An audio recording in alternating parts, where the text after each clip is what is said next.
No, the back. Let's go for road, yeah.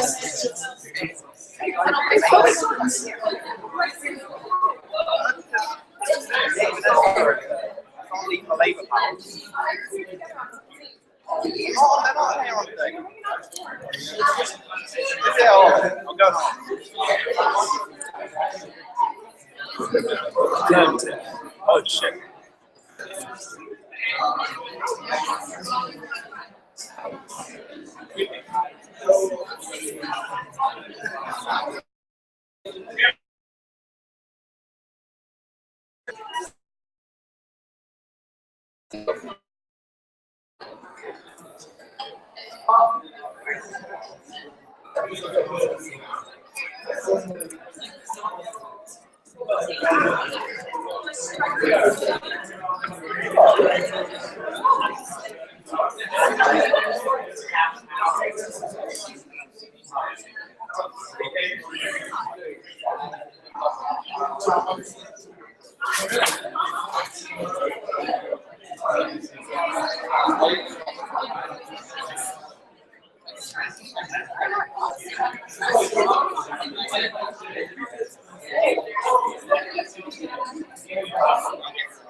Second front. Yeah, second front. How's it been?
You okay with my directions?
All right, everyone.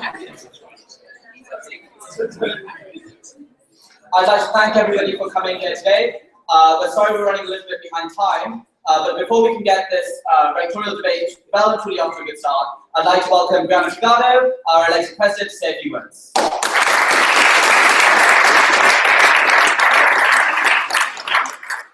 everyone, thank you so much for coming tonight. I'm just going to take this off of this.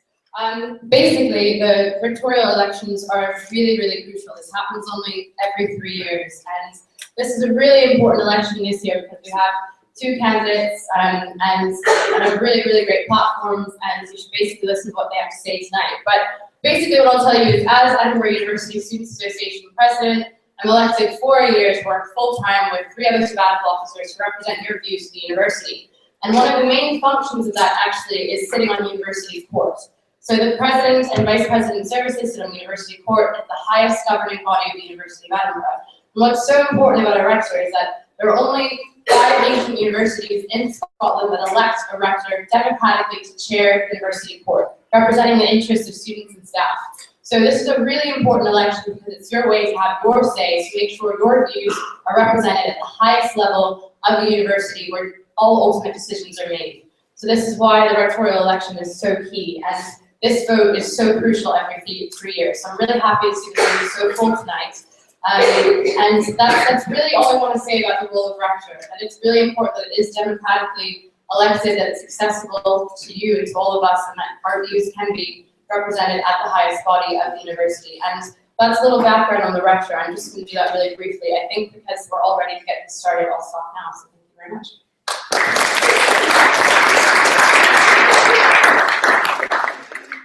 Right.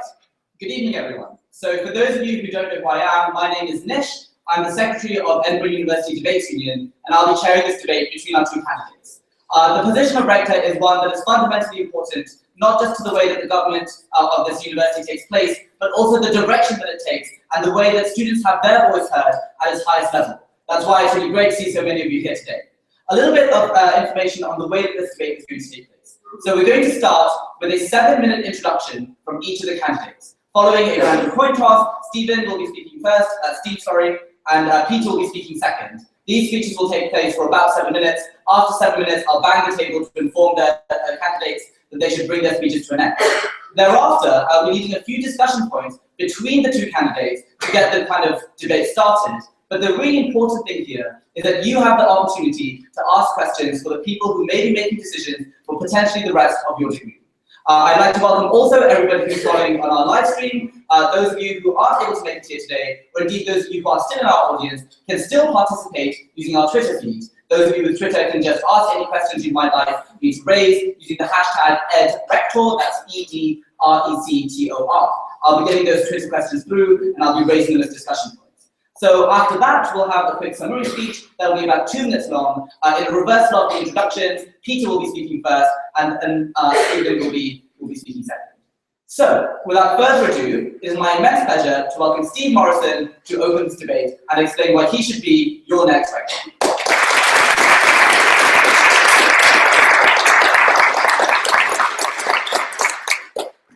Thank you, Nish. 47 years ago, the Edinburgh Student Representative Council, now the EUSA, asked the then rector to convey to the university court their wish for contraceptive facilities to be freely available at the university health centre. The then rector, Malcolm Muggeridge, took to the pulpit of St Giles Cathedral and denounced the student policy. I will not be associated with this pot and pills culture. I will not convey this request. I would rather resign.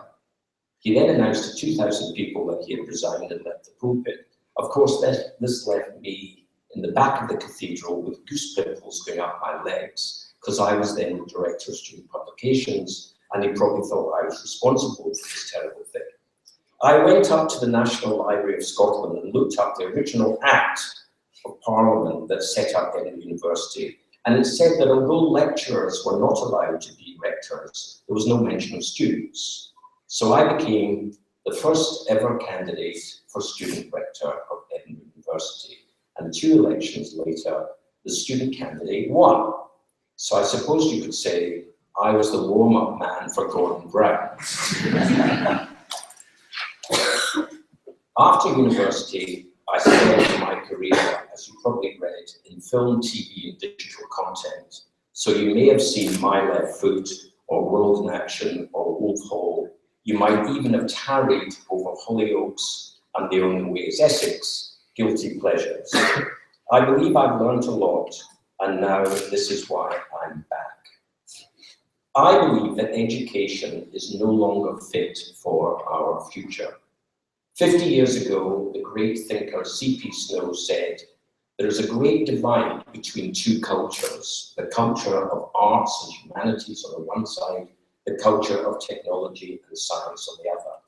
And you can tell by looking at a person's brain as early as 13, which part is the stronger, frames of mind. We then, in our secondary school time, were corralled into where the teacher thought we were stronger, and so we built a group of specialist subjects which were very similar to each other. We then got our A-levels, came to university, were separated into degrees and separate areas, and never the cultures met. Now, of course, in Edinburgh, with a 4-year course, there is the opportunity to take outside subjects, but I believe we have only begun to scratch the surface.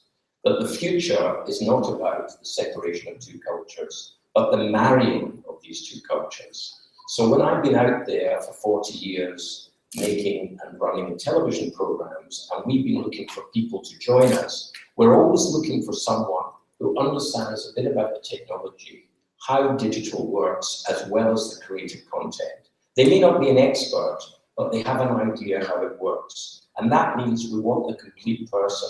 We want someone that spans the culture. So when I was asked to stand for this post, I devised a program which I hope would lead you to an education fit for you and not fit for the traditional regime. And I believe that the door is already partly open and the university would welcome this, but we, the students and the staff, have got to want it too. So the first thing I would suggest is that each one of you has their own personal pathway. They arrive at the university, maybe from school, maybe from another culture, but they have an idea over what it is they want to do. And they discuss that with the university, not just with the personal tutor, because I think your choice of personal tutor is an arbitrary one. He or she may be wonderful, but he or she may not be that interested. So the university should provide more support in helping you determine what you want out of the 4 years here. Then secondly, as you progress, you should be able to get credits outside the classroom. If you devise an original project, a voluntary project, go on an internship, play sport, which I was out at Peppermill today on Wednesday afternoon. So one of my ideas is that Wednesday afternoons should be kept completely free, no lab work, no lectures. And by Wednesday afternoon, I mean from 1 second after 12 noon. So if someone is in the first team of rugby and they have to go away to Birmingham and it takes them from Tuesday to Wednesday night to get back, they are not penalised by their teacher. Thirdly, I believe that once you get to the 3rd year, everyone should have an opportunity to have an external mentor. This would be someone, unless you're continuing in education, who comes from the outside world. Someone who may be found from the hundreds of thousands of mentors who've already been to Edinburgh University and are now all over the world doing different things, running companies, professions, and so on. If those people were contacted and make contact with you, they can answer your questions, they can make connections, they can help you think further about what you would like to do when you left university. I believe at the end of the 3rd year, if you haven't done an international year, you should all be offered an outside project that might take the whole summer. This might be a rehearsal for what you want to do a year later, or it might be something totally different you just want to fill out. It might be an international development program, or looking at how water is managed in the Middle East. I was talking to a student about that earlier today. So once you've done that process, you now rehearse what you're thinking for when you leave university. You come back into the 4th year, you concentrate on getting the best result you can, but you've already built up a range of skills and characteristics that will make you a fuller person and allow you to get a greater fruition when you enter the outside world. Now this thinking about interdisciplinary work is very, very important. It's not just a question of taking an outside subject. It might be a question of packaging 3 things that becomes the modern politics, economics, and philosophy, PPE, the modern package that everybody wants. I notice here there's already a joint course called Design Informatics, where the design students from the Edinburgh College of Art and the informatics students work together. That has a 3rd leg, which is the business school joins in. So by the time you finish this course, you can go out into the digital world of the UK or any other country and participate to the full, or even start your own company. Therefore, I'm just going to wind up, Mr. Chairman. Therefore, if we follow this simple ladder of making education fit for you to go out and be a critical citizen in the modern world, we will catapult Edinburgh from the top 20 university to #1. Edinburgh Inter is the way to go. Thank you very much.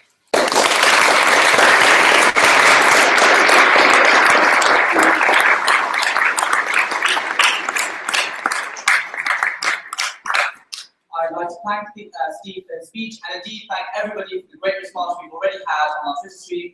And now, to open his case, I'd like to welcome Peter McColl.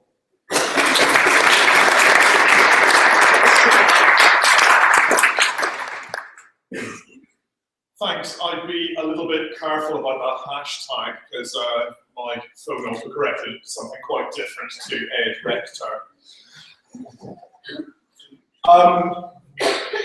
3 years ago, I had the privilege of being returned unopposed as Rector of the University of Edinburgh, and I was actually a little bit sad about that because it didn't give me the opportunity to do this sort of thing, to come, have a debate, to test out ideas, and to give the student body the opportunity to decide who it was they wanted for Rector, to talk to the staff about what it was that they wanted from a Rector. So I'm really delighted to be in front of you this evening.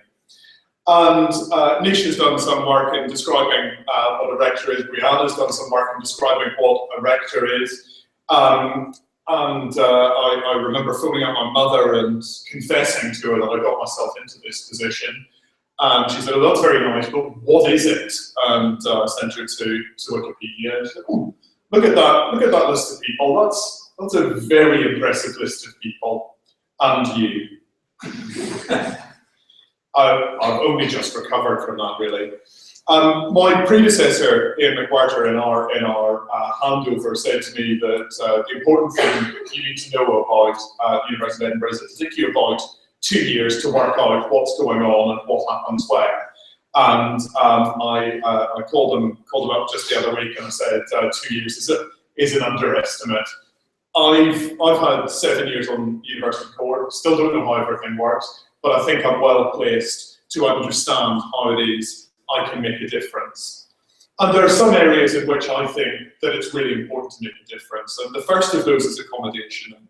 Over the past 3 years, this has been one of the key things that students have brought to me. They've said that accommodation is too expensive. They've said that landlords are not doing the right thing, that landlords are providing them with flats that are below standard. I spoke to one student who'd been without a toilet for a month. That sounds to me horrific. I think we need to take real action around private sector landlords. I think we need a rent cap, and I think we need to start really cracking down on the worst landlords out there. One of the things that was a real issue when I started as rector was that in first year, people were guaranteed a place to stay. Students coming from outside Edinburgh are offered a place to stay by the university. There were not enough places for the students coming to the university at the time. Some ended up placed in Musselburgh, which is about 5 miles out of Edinburgh, and they were in and out every day. Some were placed in common rooms in Pollock. That's totally inappropriate, and that's something that's stopped. And with the development of housing on Holyrood Road, Deaconess House on the Pleasance, we've begun to sort that out. And this year, for the first time, there have been enough places for all the students that we've guaranteed places to. So that's the sort of difference that I can make in this role. I also want to talk about what education is for and what we mean by education. When I was first at university, I spoke to my parents about their experience. What they had said was that both of them were first in their families to get any academic qualifications whatsoever. So nobody had ever been in a position where they'd had an academic qualification before. They both got to go to university for free. They both got full living grants that covered the cost of living. And without that, they would not have been able to come to university. This is not an issue of practicality. It's not an issue that's about political possibility. What it's about is about morality. It is immoral to exclude people from education based on the ability to pay. And Germany has just made the change that I think we can make in this country. Germany has just abolished tuition fees. And I think that the general election offers us the opportunity to go to Westminster, to make that case and to make education free for every student from the UK and every student from Europe studying at this university. I'd like to go further than that, but I think we can do that this year. And I think a really strong vote in this election will send that message to the government and will allow us to get to a position where we can deliver free education at last. The last thing I want to talk about is your degree, and of course that's something that everybody at this university shares. You're all here to study, and it's something that the university takes very seriously. What we need to do is make sure that the progress that we've made over the past 3 years on turning around feedback in 2 weeks, which previously wasn't the case. We put a cap of 2 weeks on feedback. You'll get your essays back within 2 weeks. If you don't, please do let me know. We need to improve on that. We need to improve on the quality of feedback. We need to improve on the quality of teaching. We need to resource staff properly to teach. So one of the fundamental issues at the moment is that staff are under more and more pressure to deliver on administration, to deliver on teaching, and to deliver the really high quality research that we know they do. We need to resource them even better to do that. So I think there's a lot that has been done. I think there's a lot still to do. I think I'm the person who knows how to get things done, and I look forward to another 3 years of doing that. Thank you.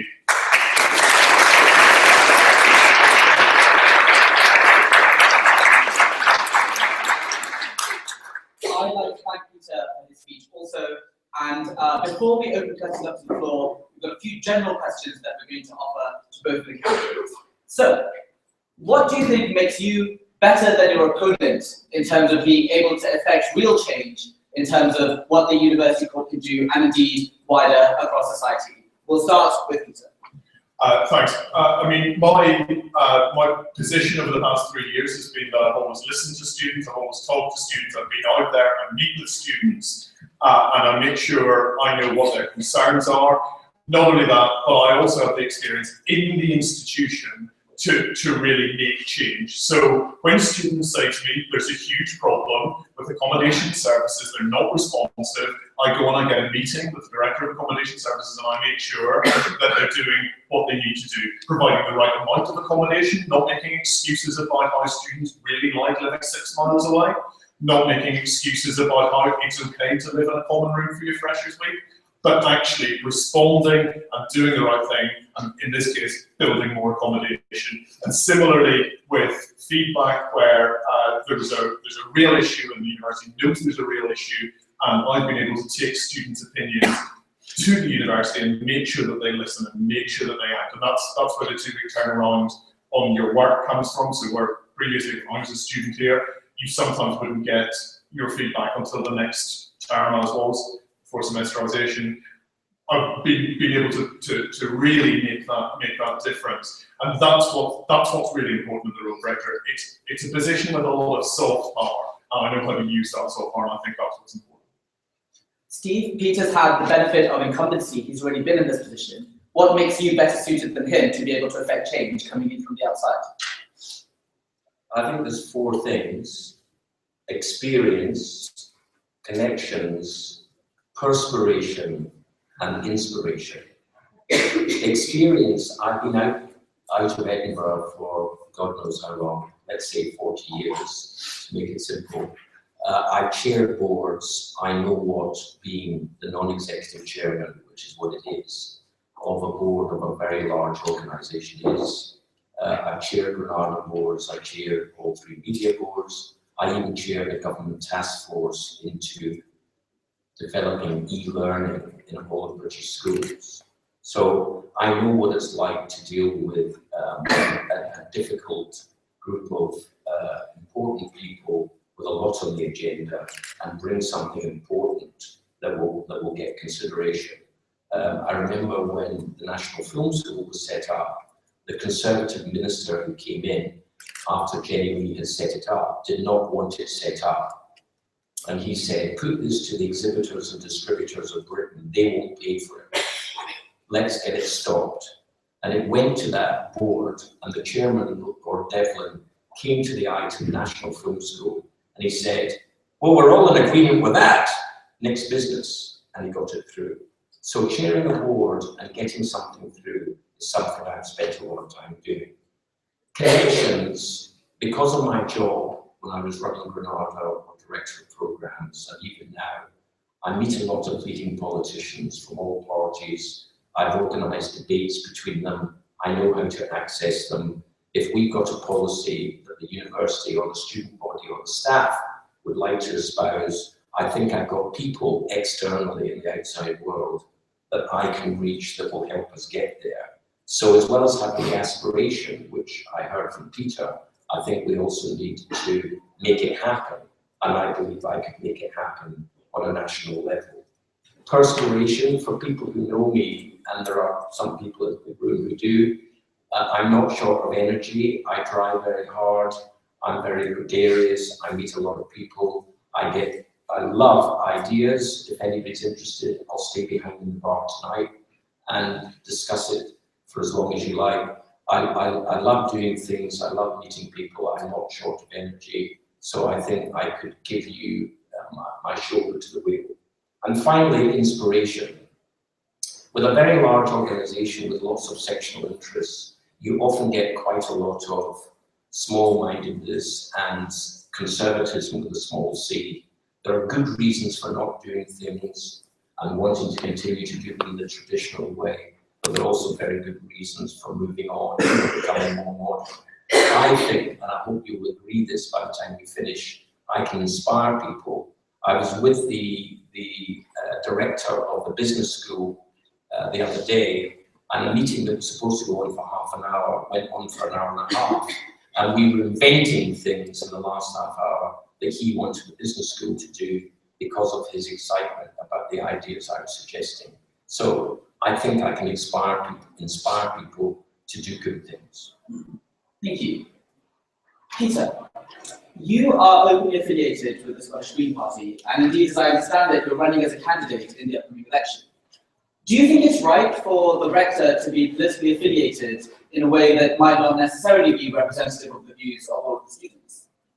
I make no secret of my political affiliation, and I think that my political affiliation is in tune with a lot of what I hear students talking about. So we're the only party that's campaigning for free education. We're a party that has an interest in the future of the world, but it's not so much about me representing the Green Party to you. It's that my politics and the politics that I developed while I was at Edinburgh University fits very well with the politics of the Green Party. And I think I've changed that politics, been able to influence that politics, and have been able to take some of the issues that students have into that politics and to change from within. That's something that gives you influence. It's something that gives me insight into how things work. And I hope that I'm able to work right the way across the political spectrum. I'm meeting with the Cabinet Secretary for Education. I've met with my Labour colleagues. I meet regularly with politicians of all hues. It's what I do as a job outside of here. And so it's not something that I see as a conflict. It's something that I see as an opportunity, and something that I see as aligned with the interests of students. Steve, we've had a lot of response on our Twitter feeds that your policies, your manifestos seem very geared towards preparing people for the business world. Why do you think that's something that's more important than the sort of welfare things that Peter was telling us about? I don't think I'm talking about preparing for the business world. I think I'm talking about preparing for the world. There's no point in having a traditional educational system which is so pure that when we leave, we're not able to flex our muscles and our skills to do the best we can in the world. It may be nothing to do with business. It may be going to Africa, it may be joining some social organization, it may be joining a charity, it may be doing community work, it may be, as Peter suggested, joining politics. It can be anything, but this is the time of our life. This is the time when we have the chance for 4 years to hone up, bone up, develop our skills, develop our capabilities. And I don't think we have that full spread yet in what we do in our courses. Funnily enough, the university has most of the riches. They have them spread around the different parts of the campus, whether it's the medics or the scientists or the humanities or the Edinburgh College of Art and many others. But we don't get enough room to access all of them. So for example, when you arrive at university, I would like to see people getting an introductory course, which actually they can take online before they can come here, called Edinburgh Enlightenment 2, which is a series of ed lectures, say 10, which actually tell you all the great ideas and all the great research projects that are actually going on in the university, so that when you arrive, even if you're not doing something, you know you can pop in and find out what's actually going on. So my suggestions to you all, and I'm sure you've got many others which we'll debate tonight, is not to prepare you for business, it's to prepare you for making this time at university the time of your life. Edinburgh actually changed my entire life. Everything I've done since I left university happened because I started thinking and doing it at Edinburgh. But in a funny sort of way, I did it in spite of my course rather than because of my course. Now, I'm not against rigor. I don't think we should do fashionable multidisciplinary courses that are just shallow. I think we've got a great reputation for rigorous study. And somebody was talking to me today about how pleased they were when they came that you were thrown into rigorous study straight away and not dilly-dallied on the surface. I think that's all great, but I think we've got more ways to combine than we're actually doing at the moment.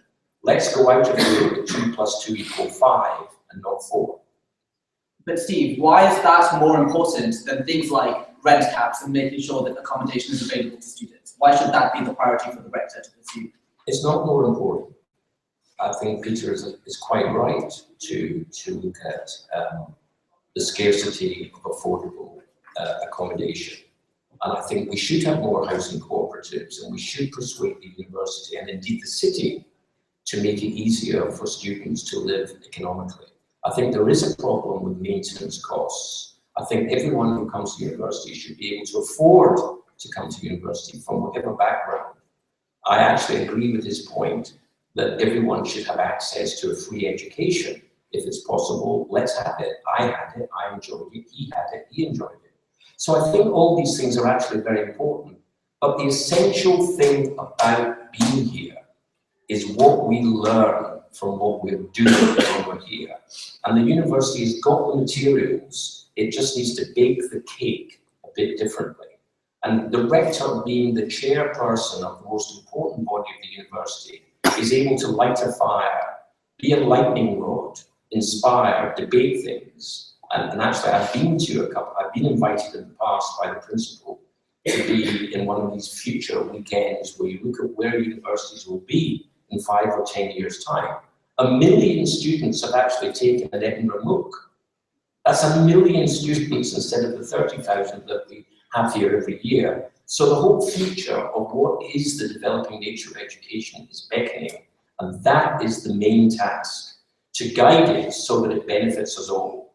The other things are very important, and we have to have them in order for us to be able to stay here. But what are we staying here for? We're staying here to maximize the time we're here through education that fits precisely every single person in this room and in the university, and indeed in the outside world, if we can give them that benefit. They can study philosophy without even coming to the university. And just before we open it up to questions from the floor, one final question for Peter. Peter, you've already been the rector of this university for a significant period of time now. If the rector is really so powerful that he or she can affect political change, can change the discussion, can get results for students, why haven't you already gotten rid of tuition?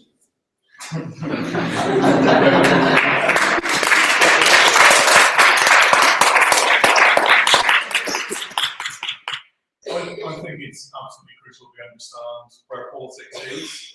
And I've been rector from 2012 to the end of this month, 2015. There hasn't been a Holyrood election in that time. There hasn't been a Westminster election in that time. And those are the points at which you can really make change.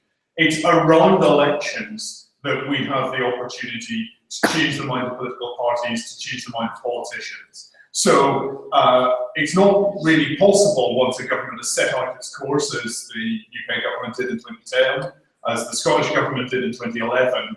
Once they've done that, changing their mind is really very difficult, as all of us who've campaigned on things have found.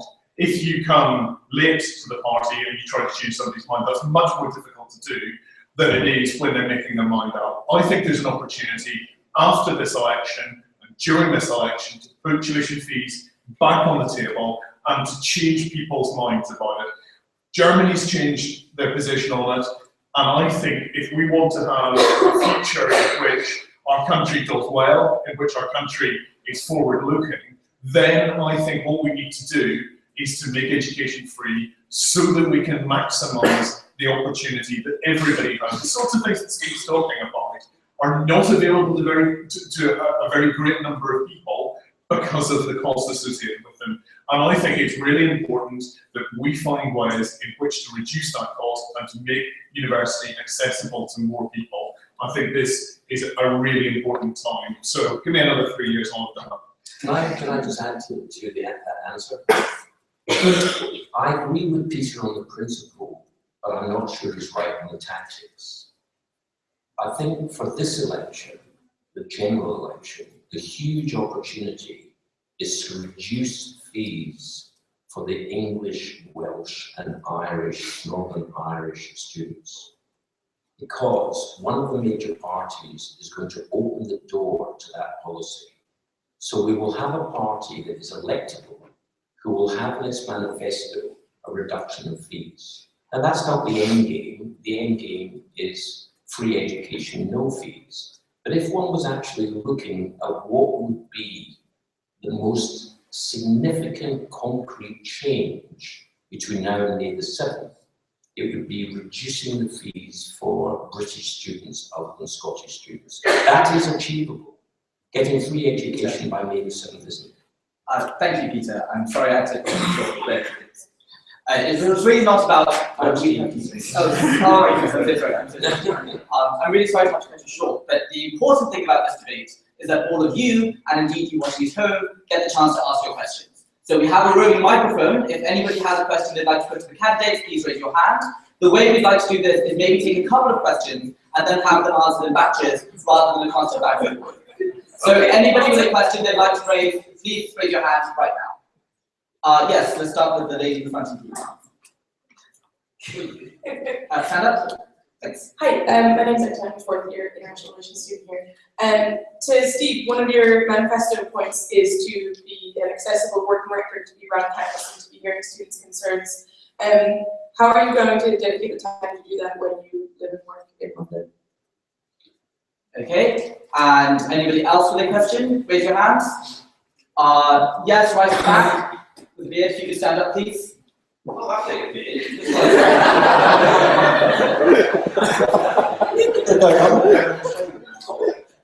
Right. Anyway, so can we correct that one candidate? Yes, but cool. Preferably we'd like a balance of questions for both. Okay, so I can sort of make a balance. But whatever your opinion on the outcome of a little referendum vote last year, Peter, you were very, very vocal in going around the country and going on television and arguing a pro-independence case.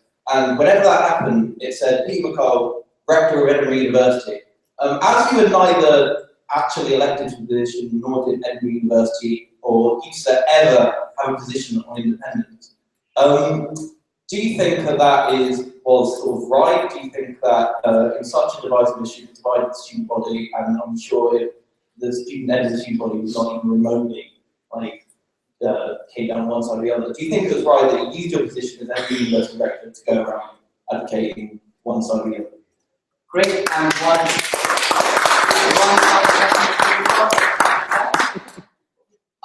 if you could stand at the back, please. Yeah, that's perfect. Hi, I'm Eve Livingston. I'm one of EUSA's full-time vice presidents, so I know a little bit about the kind of how the rector election stuff works. I'm just interested in the fact we've only ever had one woman rector in the whole history of Edinburgh University. That was Muriel Gray in 1988, and she only stood for one term. I'm interested to hear, if you were elected, what you would do to make the election process and the role itself more accessible to a more diverse range of candidates. All right, so just to recap the three questions we've had. First, to Steve, how are you going to be able to dedicate the time to be engaged and accessible to students when you live and work in London? To Peter, do you think it is right for you to be politically affiliated and often to take a stance that isn't representative of people's views, such as the Scottish independence? And then to Peter, what would you do in order to make sure that rectorial elections in future were more diverse? Let's start with Peter. Okay, I'll obviously I'll only answer the questions directed to me. I think the question about the referendum is a good one, and I think it was an interesting issue. I think there are several things that I was really concerned about. One was free education, and I think that's going to be much more difficult to deliver through the UK than it would have been in independent Scotland. It's something I'm going to go and try and do. I think that's really important. But I think that we had an almost universal commitment in Scotland to free education, and that's something that I was very keen to see maintained and something that I want to see progress. The reality is that the position for Scottish students having free education is constantly under pressure because the Scottish government has to take money from elsewhere to pay those fees. It doesn't get money in its block grants to pay those fees, so it has to make a decision about not doing something else to pay fees for students. I don't think that should be the case. I think that we should ensure that free education is sustainable and isn't under pressure. So that was one issue. The second issue, and this was the one I was really concerned about, was that we have a situation at Westminster where we have almost total agreement between the parties about immigration, and immigration being a bad thing. I think that is disgraceful, I think it's disgusting, and I think it's horrendous. I've had international students campaigning on post-study visas. I think that's really important. I think that an independent Scotland would have allowed international students to stay. I think that's something that's vital. An independent Scotland would not have had students reporting themselves to make sure that they hadn't absconded, which I think is patronising and totally inappropriate. And I think those are the things that I was keen to put on the agenda. I felt that it was important to come down on one side of that debate or the other, and I'm very happy to discuss with people further why I did that. But those are the two key issues for me, and those were issues that I thought would be very difficult to deliver on in Westminster. And I think the point that Eve makes about diversity is a really important one. I'm lucky that I've had understanding employers that have enabled me to do this job. I'm not independently wealthy. I've just been able to negotiate this with my employers. I think we need to look at paying rectors so that a wider variety of people can do the job. I think also that we need to find ways to make the process more open to women. At the moment, it's very adversarial. I think that we need to have something that is more suitable for women. And what would that be? Well, I think we need to look at ways in which to make the role less about wearing robes, less about being referred to as a Lord Rector, and less about being honorific and honoured, and much more about representing the interests of people. And that's what I think the job should be about anyway. I think that's more appealing to a wider variety of people. Great. And Steve, your responses to the questions, please. Sorry, can I ask the lady who asked the first question, what was your name again? Hi, Urta, sorry. Okay, hi. I was on the Twitter feed. So your question, what I would do, well, first of all, I'm in the fortunate position that currently I'm not working, so I'm not going to be busy working. In fact, I'm busier than I've ever been. Is that really a fortunate position? Most people have No, in my case, as I've worked for about 50 years.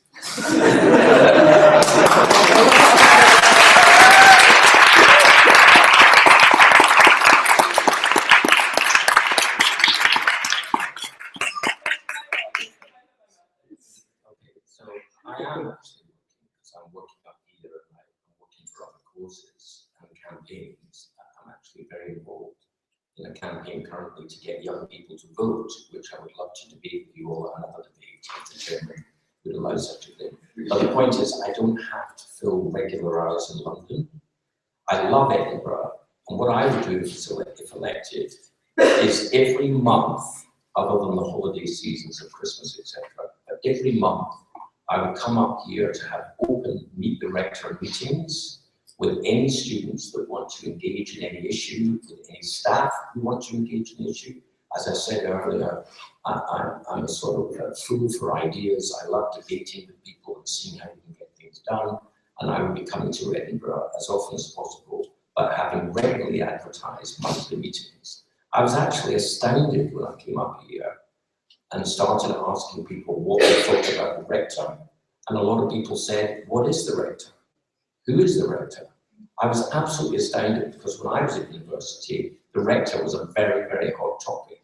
And suddenly it had become visible. So I can assure you, if I was elected, I would make it very visible and I would be here a lot. I've actually been to Edinburgh for over 40 Edinburgh festivals and even acted in George Square Theatre.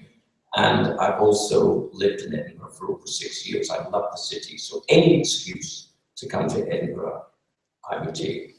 To answer Eve's question, I think you're absolutely right. There is a consultation going on at the moment from the Scottish Government to the wider world, which I again am very surprised is not debated in the university and not in the editions of students. And I don't know why that is. But in this consultation, they're asking people whether the election of the rector should be changed and whether it shouldn't be a free, popular election, but whether a committee of the court should sift and vet candidates and then offer them to a smaller electorate than the full electorate. I'm totally against that. I think we should proactively advertise in areas, Eve, which would encourage women, disabled people, black and minority ethnic people, gay and lesbian people, you know, whichever person is interested in this post. And of course, they would have to show reasons why they may be qualified to be able to do it, but their background should not prevent them doing it. I wasn't here, but I'm sure Muriel Gray was as good and vociferous a rector as anybody else has been a rector. So there's absolutely no reason in my mind why we shouldn't encourage people from as diverse backgrounds as possible to be rector. I'm actually very disappointed that the university slipped out to London after Gordon Brown and banned students from becoming rector, because democratically speaking, to have a student or a member of staff being declared, it would be more difficult for a member of staff because of the conflict with the principal and senior staff. But I can't see any reason why students couldn't be candidates for rector, although it's now not legally possible. So to cut a long story short, I believe in the widest diversity of candidates, and that the electorate should have the right to nominate whoever they wish with 40 signatures and the right to elect them. And we should have no new Hong Kong system where a committee decides who we can vote for and then tells us to go out and vote. So let's keep to a free and popular democratic vote. Steve. The same consultation paper includes proposals for there to be quotas to make sure that women are more represented on university boards. Firstly, why do you think women aren't already on university boards and indeed getting the position of rector? And secondly, do you oppose those quotas? I have no idea why they are not more. I would have to inquire into that. Funnily enough, since I've been up here, a majority of people in the staff that I have met who are interested in the quality of teaching and learning in this university have been women. That's in the staff and among students, a majority of interested, educated, thoughtful people. The woman who's actually running a set of proposals at the moment to actually reform the university system, very similarly to the way I have suggested. And we had no conferring, as they say in University Challenge. Before I met her, she was already doing this, is a woman called Sue Rigby. And she's going around the university, going around all the departments, going around all the schools, trying to get them to get more student co-designed courses. You probably have heard of SLIPs, where students can invent their own courses, to get students to learn how to do university research even while they're students. She's actually advocating a lot of grown-up things that I also believe in. So I don't know why, if it's true, Nish, that women are not on enough boards in the university, but my experience so far is that women are the ones who are really thinking the hardest about the quality of the teaching and learning experience. So in answer to the question I asked, do you support quotas for women on boards? What, boards in general? Of universities? I have no idea. I'd have to look into it and see what their current situation is. This is not something you just invent out of the air. You know, what is the situation of the, for example, of the major schools in this university, how many of them are run by women? I met one this week who runs social and political sciences. I believe that the School of Humanities is run by a woman.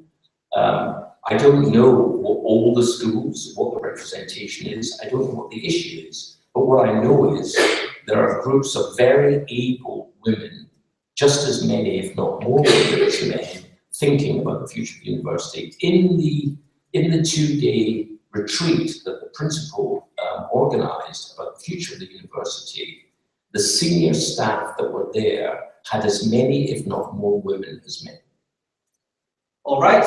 And now opening it back up to the floor. So again, if you have a question, you'd like to... So can I just answer that yes, question? I'd like to say that I am very keen on the quotas that are proposed in that consultation, although not the suggested quota that they put on, which was 40%.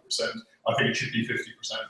And I think that it's interesting that the University Court at Edinburgh has moved from a situation where it was nowhere near 40% to a position where at the start of this academic year, it was 50% women. So it's something that the university has taken very seriously. The vice convener of the court, which is the university's appointment to chair the institution, is a woman, and that's a first. Do you support the rest of the consultation proposal?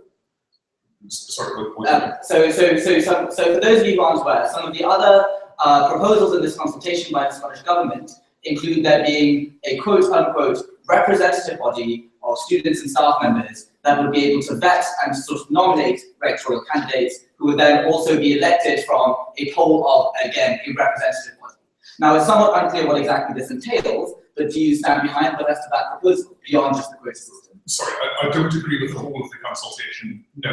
And I don't agree with the proposal that you have a list of candidates offered to you to vote for. I think that students should be able to nominate anyone they wish, and I'm going to agree with Steve on this, that it should include students and members of staff, although members of staff may not wish to do it. I think that students should be allowed to stand, and I think everybody should be allowed to be nominated with the appropriate number of signatures. All right, so back to questions from the floor. The lady at the back there in the scarf, please. Yes, you, madam. If you could please stand up. Hello, I'm Moira Gibson, I'm from the staff. I was wondering what the views of directors were on the practice in some other Russell Group universities of having compulsory courses for new lecturers when they come to ensure that they're trained to teach.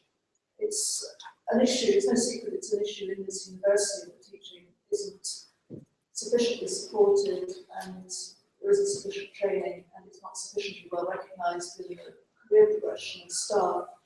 So I just would like to hear your views on that. Thank you. Thank you, Moira. And let's take the blonde girl at the back there, please. Hi. You mentioned quotas on women for board members. What about non-binary or non-gendered individuals? How would you prescribe quotas perhaps for those individuals? Okay, and just before we go back to discussions, the lady at the front, please. Hi, I'm Taria. The university has a problem with feedback, everybody knows that. I'm wondering what your opinions are on the fact that the pay gap in the university is about 18:1. This is tied to the problem around feedback. The tutors aren't usually paid adequately enough or paid, I don't know if they pay the living wage tutors, to mark enough to have good feedback. Shut up, I'm just crossing them now. Anyway, so what are your opinions on the fact that there's a huge pay gap within the university? What are your opinions on the strikes that happened surrounding that problem as well? Okay.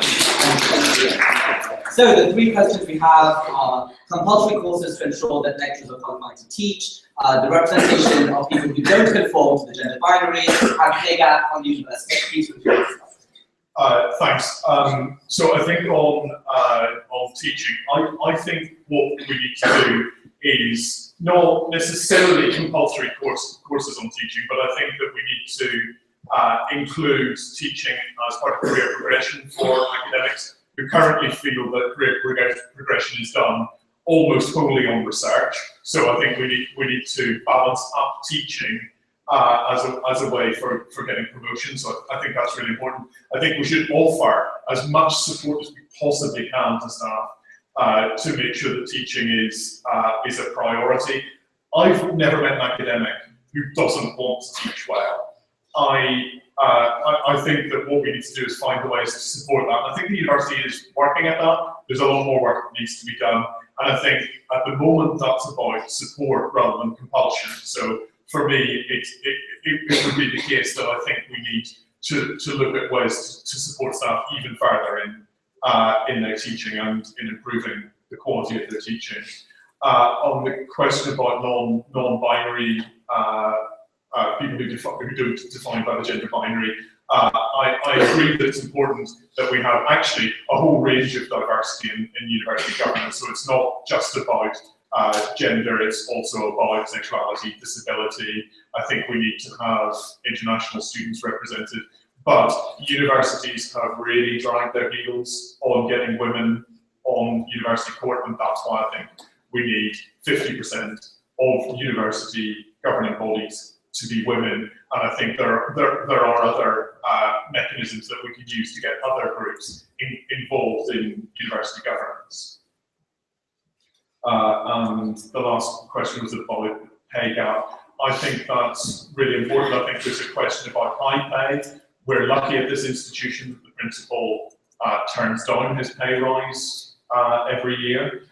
I don't think it should be for him to turn down his pay rise every year. I think that we should have much more pay restraint right across the sector. So we have a situation at the moment where vice chancellors and principals are increasing the amount they get paid year on year on year, and it's running away at the top end. Now, that's not a problem at this institution, but it is a problem at other institutions, and it will become a problem for this institution when we replace the current principal, because principal's pay has risen so much in that period that to be competitive, the university will end up offering a lot more than the current principal is getting. So there's a high pay issue, there's also a low pay issue, and the university's made real progress on paying the living wage, and that's fantastic. So everyone at the university should be getting the living wage now. If they're not, let me know and we'll sort that out. But it's not signed up for the living wage mark, and that's something that I would really like to see. I would like to see the university enshrining that commitment by signing up for the living wage mark.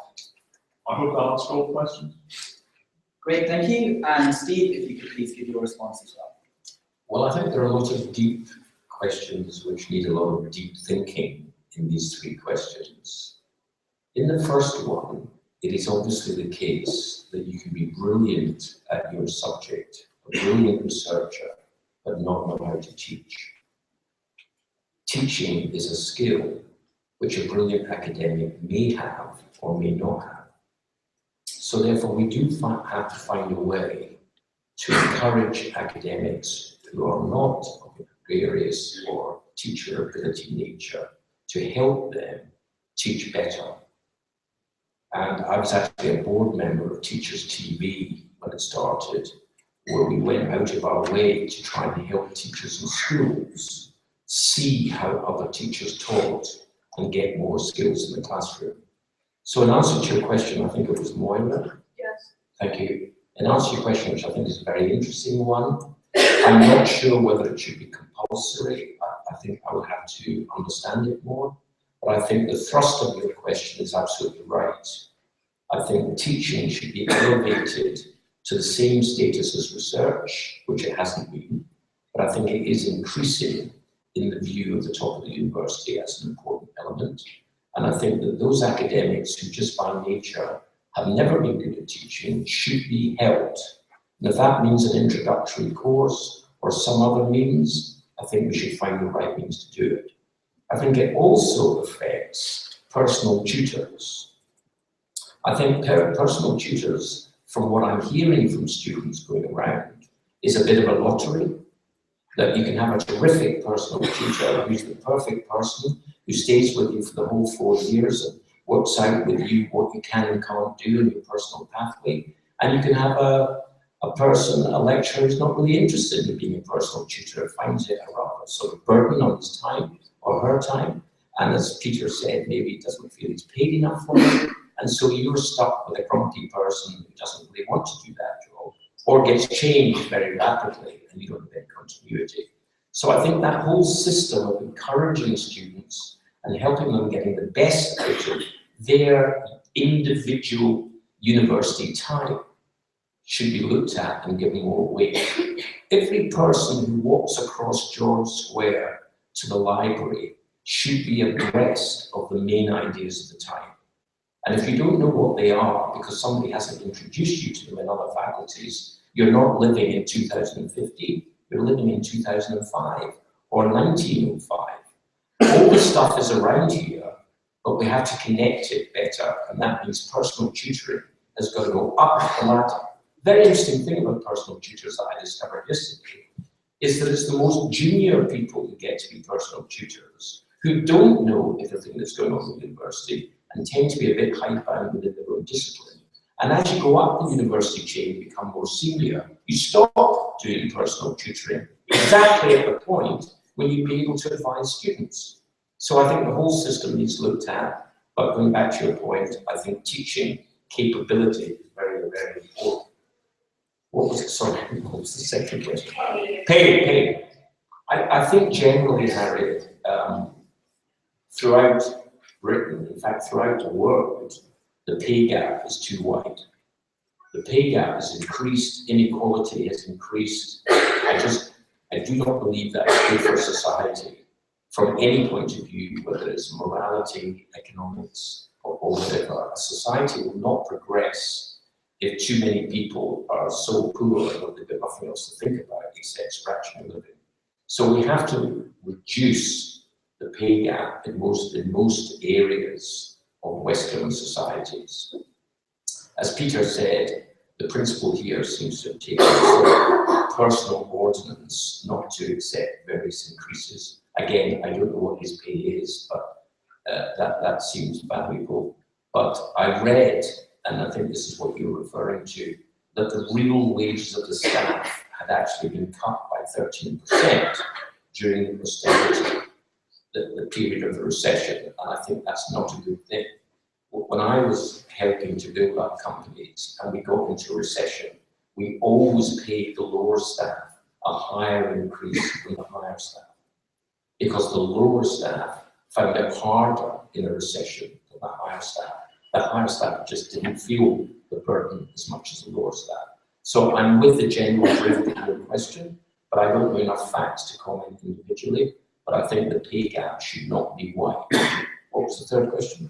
It was on representation of non-binary and other gender combinations in. Well, I think there we should try and look at ways to help, as I said earlier, as diverse a group of people to express and develop themselves as much as possible. Whether there should be a quota or not, I really don't know. If I could just broaden that question, if the questioner doesn't mind slightly, one of the things that a lot of people have talked to me about, which is a kind of hidden problem in the university, is the question of mental health. And it seems to me that we can see physical disability, but mental distress and mental ill health is a bit of a hidden issue. And I know there are great organizations like Nightline who I've met, and EUSA, and indeed the sports union seems to have done an incredibly good report on this. So there are plenty of people who are concerned about it. But I think if we're going to bring through more disadvantaged people to get them to have the benefit of their time in Edinburgh, I think we should look very closely at supporting people who are suffering from temporary or more deep mental health issues.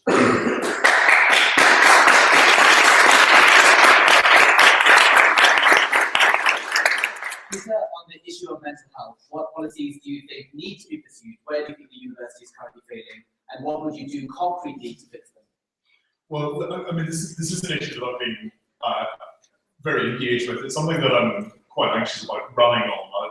I don't necessarily think that it's something that needs to be politicized. So I've been steering clear of it, but I think there are several things that we need to do. The first one is the university's in the process of curriculum review. At the moment, we have a system that operates very much like it has done for perhaps even hundreds of years. And we haven't really looked at the impact that has on student mental health and on the ways in which it creates stresses on mental health. For instance, we frequently and almost unknowingly create a situation where all hand-ins are at the same time. That's not something that we need to do. I think there's a real problem with over-assessment. We're giving students too much assessment, and it's of too low quality. What we need to do is increase the quality and reduce the quantity, and that I think will help us with student mental health, because there'll be fewer deadlines to meet, but the deadlines will be more important. There'll be higher quality assessment and feedback. And I think we need to improve the services that are available, and I've supported repeatedly increases in funding for student counselling service, student health service, and the other services that the university provides to support students. I think there's also a really important issue here around staff mental health, and that's something that really the university hasn't taken on board up until now, and it's something that I think the university needs to do, because staff mental health is under real pressure as the university pushes on with research excellence, with more demands through teaching, and with more demands through assessment. So I think we need to look at where the stress points are, and I think we need to deal with those stress points. And I also think that we need to keep on funding the services that help people when they have a problem. I mean, I think there are things like mental health first aid training that the university is starting to move into providing. I think those initiatives are really important. Okay. And now to open it back up to the floor, so I can see some of you with burning questions. Yes, in the back. To my left, so on the right. It's you. I'm straight at. Earlier, Steve Morrison said that he'd spoken to students who didn't know what the role of rector was. What does Peter McColl have to say about that? He's been doing the job for 3 years. Do you think people know who you are? Do you think people know what your role is? And do you think people know what a rector is? Okay, and in the burgundy just there.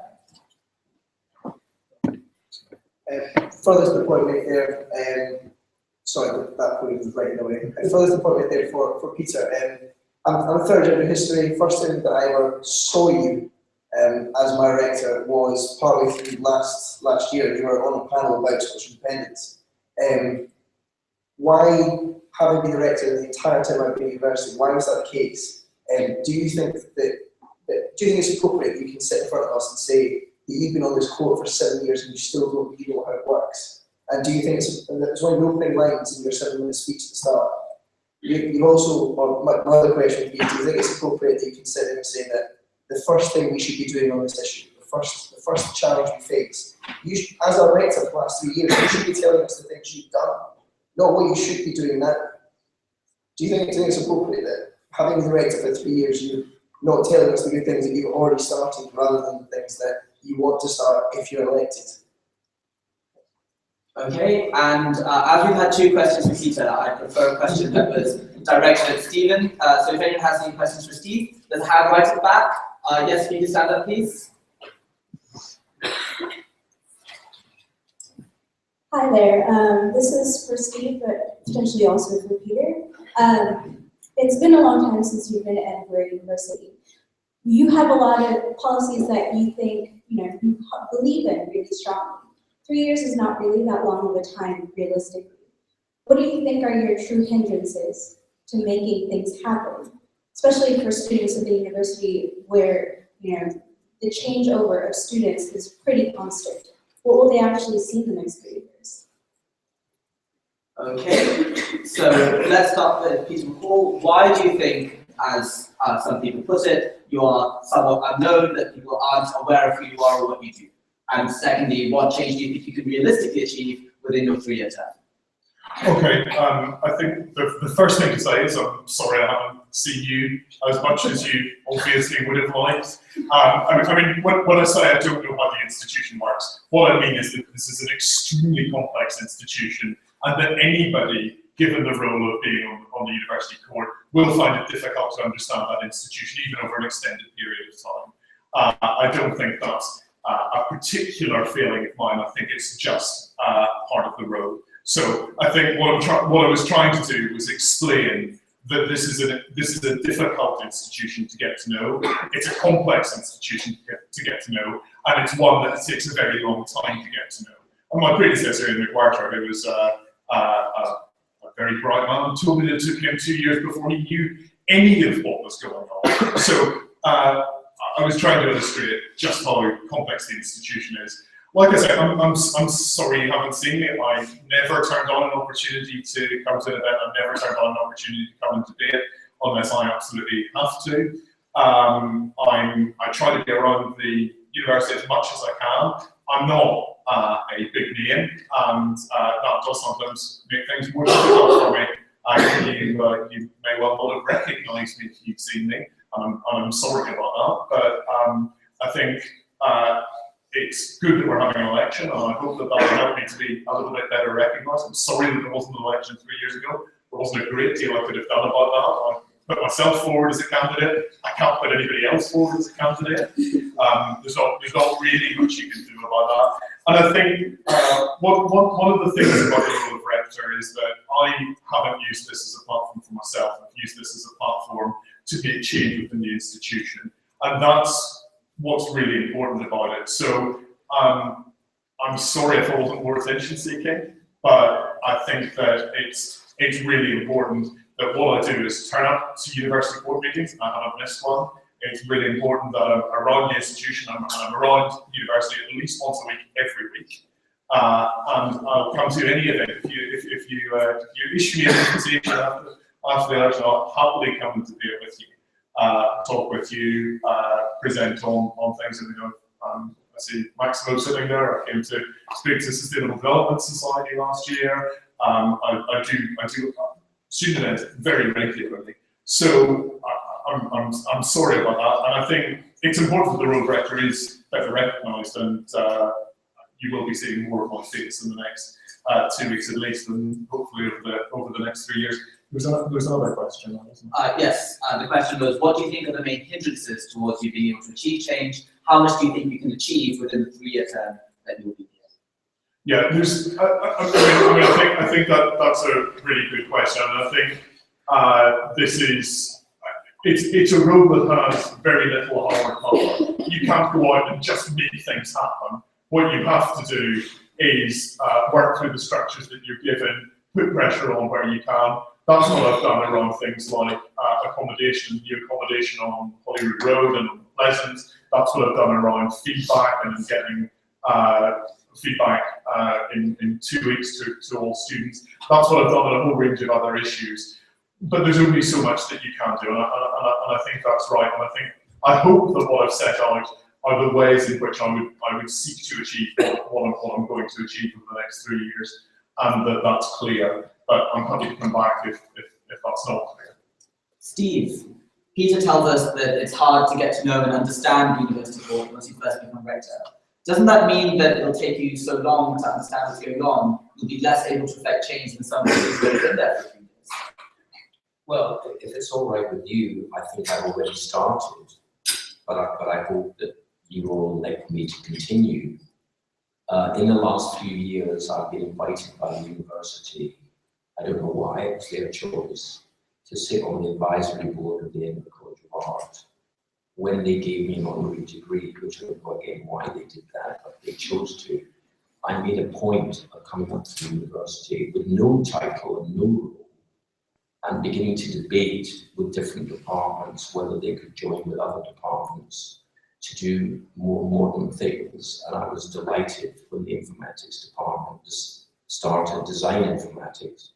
And I was also delighted when they invited young people to become entrepreneurs and residents. And there are loads of other things I've discussed already over the last 2 or 3 years with university departments with no title and no role whatsoever. And I found them all incredibly welcome. At the same time, I think as the questioner said, it does take a long time. The first idea, the first discussion is always very open and very exciting, but it takes a long time to work out the mechanism that would make it happen. And therefore, you have to get to know individuals, you have to network, you have to meet heads of schools, you have to meet more students, you have to meet more staff, which I've been doing a lot of. You have to engage with them, hear what they're thinking. I met the guy who runs the international department, who actually had lots of brilliant ideas about how students would benefit from international periods during their course, which Edinburgh likes to specialise in.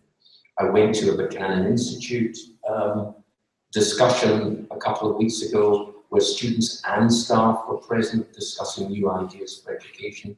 So there are a hell of a lot of seeds in the university about education going on. And I think I would actually be pushing at a half-open door to some of the things I've been saying. And then the question is, how do you turn that idea into reality? A lot of these ideas will be accepted, but then they'll have to be tested and tried out, and it probably will take longer than 3 years. But if people want to do them, they'll carry on long after I go. Okay, so back to questions from the floor, and again, I'd like to encourage you to continue tweeting in. It's really great to see what you've got to say. So, blonde person just here in the middle. Sorry, Ollie. Just over there. Hi, I was wondering y'all's views on the grading system we have here. in that like our third and fourth year are the only marks that add up to our overall GPA, while our first and second year usually only matter as far as passing out to go on to that 4-year degree. Do you think that's a good way to go about making, like, doing your overall GPA? Do you think it creates good incentives, or it's a proper cushion for first and second year students? Okay, and in glasses, just over there, please. I'd like to bring up the issue of sport. There's my I'd like to bring up the issue of sport. We've read a little bit already from Steve about the maybe like to keep waiting to after degree. And in fact, this morning in the email sent to all students, Peter mentioned an aspiration to improve sport, especially coaches and facilities. But I'd like to hear what you've done in the past 3 years to improve sport and sporting facilities. Exactly what you plan to do, probably more importantly in a time of tightening budget, where that money will come from. We're already running almost at capacity. Okay, and just over there, please. Yes, that's you. If you just wait a moment.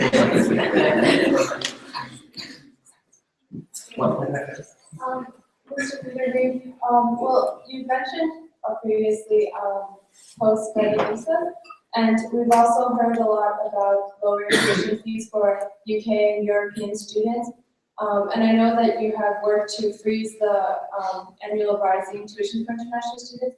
There are a lot of us here who are interested in hearing more about the issues that concern international students, and to what extent do you, do either of you actually care about these issues? Okay, so just to recap the 3 questions we've had, do you think it is a good system to have only 3rd and 4th year marks count towards your degree, or as some of you may know, if you go abroad, only your 4th year marks will count? The second question is about sports and facilities. Peter, what have we already done, but more generally, what would you do if you were rector? And finally, we have the issue of international students. What policies would you prioritize? What issues would matter? How much do they matter? Steve, let's start with you.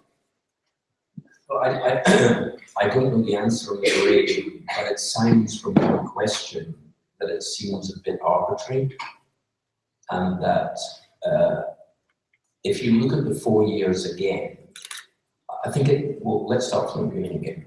I think having a 4th year is a fantastic thing, and it gives Edinburgh an advantage over other universities like Oxford and Cambridge and other English universities.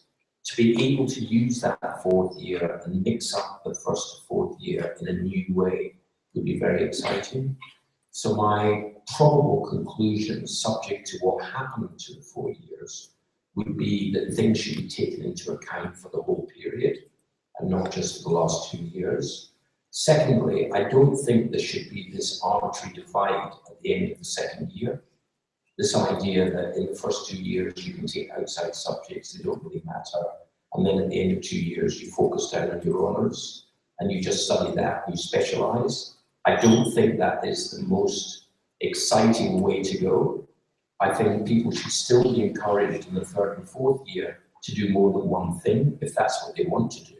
If they want to do something pure, then that's fine. But if they want the opportunity to get some of the greater riches of the university, they probably would be more capable of getting benefit from them in the 3rd and 4th year, as well as the 1st and 2nd year, when they're not quite sure of their footing. So I think the idea that the outside subject is an add-on, rather than the interdisciplinary combination can go right to the end to full fruition, maybe should be looked at again. I don't think the sports question was actually asked of me. And the 3rd question was, although actually, if I may say something about the sports, I am amazed that nearly 10,000 students out of 30,000 are participating in sport.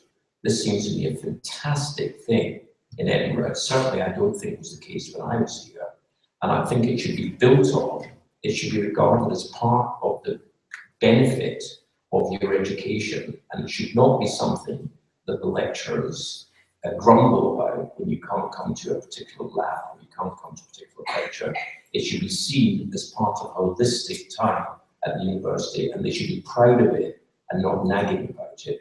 And that's why I suggested at the beginning a very strict rule that after 12:01 seconds, you are completely free on a Wednesday afternoon to do whatever you want to do, and if that's sport, that's terrific. I was out at Pefferville this afternoon. I was absolutely amazed. It was absolutely freezing cold. How many people were running around with bare legs to playing hockey and rugby? It was astonishing. It even made me romantic about when I played rugby, which is a far long time ago. As far as international students are concerned, this is actually very close to my heart because I'm sure you all had this problem. I had the decision to make whether I went to Glasgow University or Edinburgh University, and as you can tell from my voice, I come from a different part of Scotland. And my parents wanted me to go to Glasgow University, and I chose not to go to Glasgow, but to come to Edinburgh, largely because of international students. In those days, 90% of the students at Glasgow were home students, and 10% were from further afield.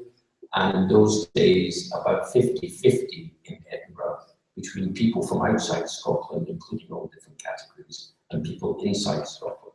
So I understand now that about 40 to 43% of students at Edinburgh are international. I think that is a fantastic asset, that people from around the world want to come to Edinburgh. That Edinburgh is the first British university that North American students want to come to. The number of Chinese students in the university is phenomenal. I was going around a whole of flats, not a whole of residents, but a building of flats the other night, and I met so many Chinese students. I think it's absolutely brilliant to spend 4 years here mixing in such an international community. And I want to make sure, and I think Peter said this, so we both agree on this, it's not political, we're not divided. I think we would both want to see international students being able to stay if they wish to stay. If we've taken all this time to attract such talent, why on earth wouldn't we retain it? Why would we expel it? So come on down, international students, the more the merrier. And as far as we're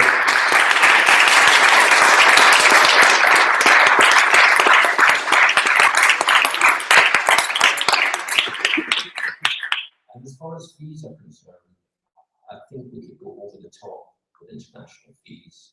As Peter says, there's been good work done on that already. We're trying to regulate international fees. They shouldn't be considered as a cash cow. They should get the quality of education that they deserve for the money they spend, and we shouldn't go over the top and drive them away because they're a great asset to our community. Thank you. And Peter, your response to those 3 questions. Just a reminder, they were about